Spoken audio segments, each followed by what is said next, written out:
देवीं सरस्वतीं व्यासं ततो जयेमुदीरयेत्।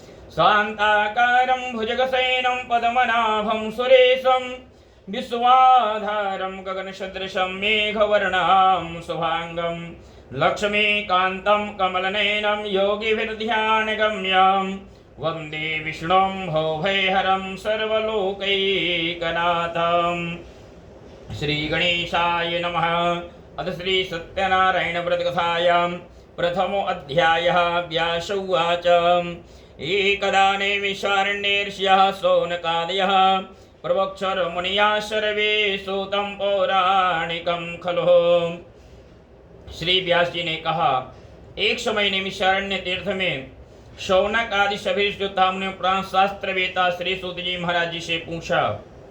ऋषियों ने कहा, हे महामुने, किस व्रत तपस्या से मनोवांछित फल प्राप्त होता है, उसे हम सब सुनना चाहते हैं, कृपया बतलाने की कृपा करें। श्री सूत जी महाराज बोले, इसी प्रकार से देवर्षि नारद जी के द्वारा भी पूछे जाने पर भगवान कमलापति उनसे ये ऐसा कहा था, उसे मैं कह रहा हूं, आप लोग सावधान होकर के सुने। एक समय योगी नारद जी लोक कल्याण की कामना से विविध लोकों में भ्रमण करते हुए मृत्यु लोक में आए और यहाँ उन्हें अपने कर्मफल के अनुसार में नाना नित्पन्य सभी प्राणियों को अनेक प्रकार के क्लेश दुख भोगते हुए देखा था। किस उपाय से उनके दुखों का सुनिश्चित रूप से नाश हो सकता है, ऐसा मन में विचार करके वह विष्णु लोक को गए। वहां पर चार भुजाओं वाले शंख चक्र गदा पद्माल सुभूषित शुक्ल वर्ण भगवान नारायण का दर्शन करके उन देवाधिदेव की स्तुति करने लगे। नारद जी बोले, हे वाणी और मन से परे स्वरूप वाले, अनंत शक्ति संपन्न, आदि मध्य और अंत से रहित, निर्गुण और सकल कल्याणमय गुण गुणों संपन्न, अस्थावर जंगमात्मक, निखिल सृष्टि प्रपंच के कारणभूता भक्तों की पीड़ा करने वाले परमात्मा, आपको मेरा बारंबार नमस्कार है। स्तुति सुनने के अंतर भगवान विष्णु ने नारद जी से कहा।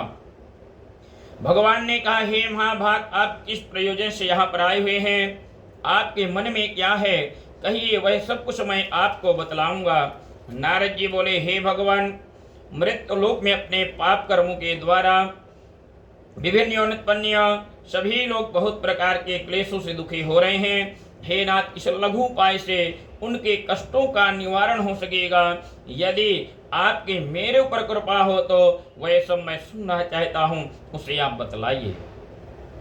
भगवान ने कहा, हे वत्स, संसार के ऊपर अनुग्रह करने की इच्छा से आपने बहुत अच्छी उत्तम बात पूछी है। जिस व्रत के करने से प्राणी मोह से मुक्त हो जाता है, उसे मैं आपको बताता हूँ, सुने।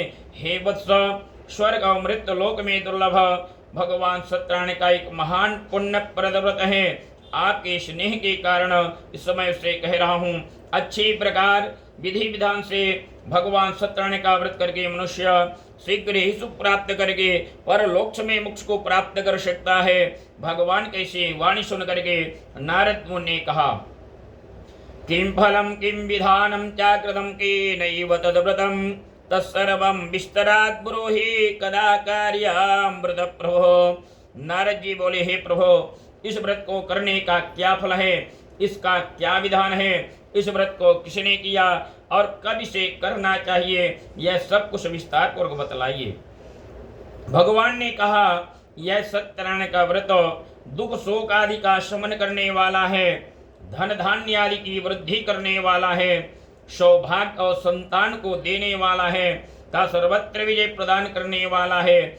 जिस किसी भी दिन भक्ति और श्रद्धा से समन्वित होकर के मनुष्य ब्राह्मण और बंधु बांधव साथ में धर्मित्वर होकर के सायं काल भगवान सत्यनारायण की पूजा करें, नैवेद्य के रूप में उत्तम कोट के भोजनी पदार्थ सवाया मात्रा में लेकर के भगवान को अर्पण करना चाहिए।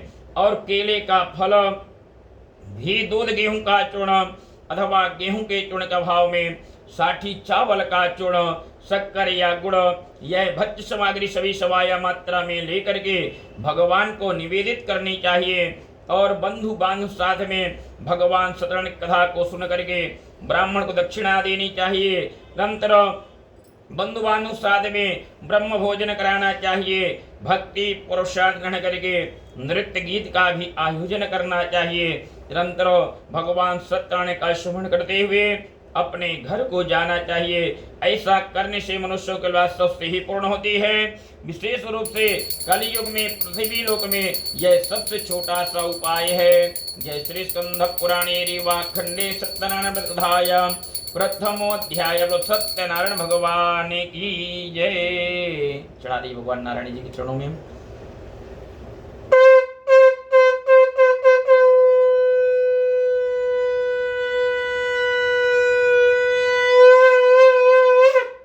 बोलो सत्यनारायण भगवान की, कृष्ण कन्हैया लाल की, वृंदावन बिहारी लाल की जय। अथ द्वितीयोध्याय। फिर से सभी लोग ले लीजिए पुष्प तुलसी।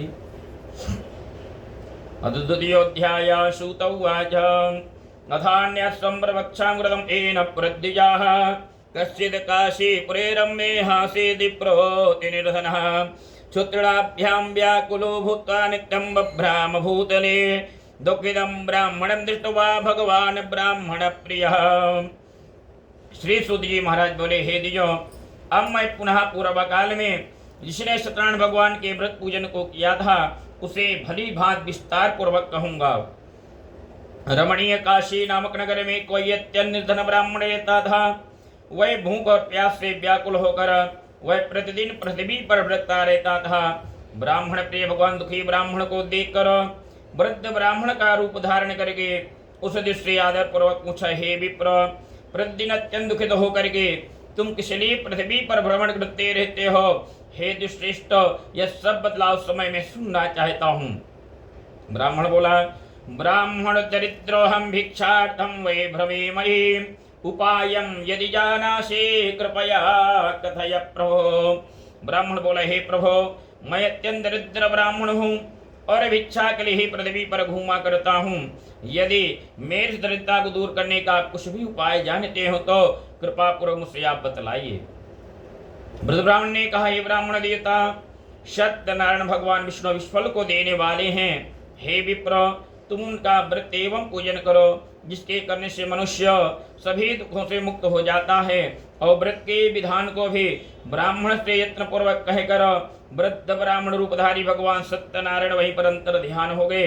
और वृद्ध ब्राह्मण ने जैसा कहा है उस व्रत को अच्छी प्रकार वैसे ही करूंगा। यह सोचते उस ब्राह्मण को रात में नींद नहीं आई। नंतर प्रातः काल उठ करके सत्यनारायण भगवान का व्रत करूंगा, ऐसा संकल्प करके वह ब्राह्मण भिक्षा के लिए चल पड़ा। उस दिन ही ब्राह्मण को भिक्षा में बहुत साधन प्राप्त हुआ। उसी धन से उसने बंधु और बांधु साथ भगवान सत्यनारायण का व्रत पूजन किया। इस व्रत के प्रभाव से वह श्रेष्ठ ब्राह्मण सभी दुखों से मुक्त होकर समस्त संपत्तियों से संपन्न हो गया। उस दिन से लेकर प्रत्येक महीने उसने व्रत पूजन किया। इस प्रकार भगवान सत्यनारायण के व्रत को करके श्रेष्ठ ब्राह्मण सभी पापों से मुक्त हो गया और उसने दुर्लभ मोक्ष पद को प्राप्त किया। हे विप्र, पृथ्वी पर जब भी कोई मनुष्य भगवान सत्यनारायण का व्रत पूजन करेगा उसी समय उसके समस्त दुख नष्ट हो जाएंगे। हे ब्राह्मणों, इस प्रकार भगवान नारायण ने महात्मा नारद जी से जो भी कुछ कहा था वह मैंने सब कुछ आप लोगों से कह दिया। आगे और क्या कहूँ। ऋषियों ने कहा, हे महामुने, इस पृथ्वी पर उस ब्राह्मण से सुने हुए इस व्रत को किसने किया, हम वह सब सुनना चाहते हैं। इस व्रत पर हमारी भी श्रद्धा हो रही है।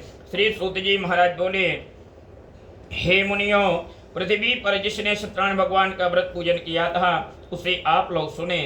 एक बार वह श्रेष्ठ अपनी धन शक्ति के अनुसार में अपने बंधु बांधु साथ तथा पारिवारिक जन साथ व्रत करने के लिए तैयार हुआ। इसी बीच में एक लकड़हारा आया और वहां लकड़ी को बाहर रख कर उस ब्राह्मण के घर में गया। प्यास से व्याकुल उस ब्राह्मण को व्रत करता हुआ देख करके प्रणाम करके बोला, हे प्रभु, आप यह क्या कर रहे हैं? इसके करने से किस फल की प्राप्ति होती है? कृपया विस्तार पूर्वक मुझसे आप बतलाइए। ब्राह्मण ने कहा, सत्यनारायण का व्रत है जो सभी मनुष्यों प्रदान करने वाला है। उसी के प्रभाव से मुझे सब महान धन धान्य आदि प्राप्त हुआ है। जल पी कर प्रसाद ग्रहण करके वह नगर के लिए चला गया। सत्यनारायण देव के लिए मन में सोचने लगा कि आज लकड़ी बेचने से जो भी धन प्राप्त हुआ उसी धन से भगवान सत्यनारायण का श्रेष्ठ व्रत करूंगा। इस प्रकार मन में चिंतन करता हुआ लकड़ी को मस्तक पर रख करके उस सुंदर नगर में चला गया जहां पर धन और संपन्न लोग रहते थे। उसने लकड़ी का 2 गुना मूल्य को प्राप्त किया। अनंतर प्रसन्न हृदय होकर के पके हुए केले का फल, शक्कर, घी, दूध, गेहूं का चूर्ण सभी सवाया मात्रा में लेकर के अपने घर में गया। तत्पश्चात उसने अपने बंधु बांधवों को बुला करके विधि विधान से भगवान सत्यनारायण का व्रत पूजन किया। इस व्रत के प्रभाव से वह धन पुत्र से संपन्न हो गया और इस लोक में अनेक सुखों का भोग करके अंत में सत्वर वैकुंठ लोक को प्राप्त किया। जय जय श्री स्कंध पुराणे रेवा खंडे सत्यनारायण कथायां द्वितीय अध्याय सत्यनारायण भगवान की जय।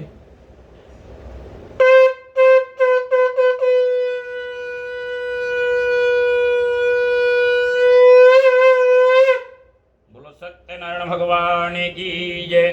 कृष्ण कन्हैया लाल की जय। वृंदावन बिहारी लाल की जय। पूरा चढ़ा दीजिए, फिर से ले लीजिए। हाँ, उसको चढ़ा के दूसरा ले लीजिए हाथ में। अथ द्वितीयोऽध्यायः।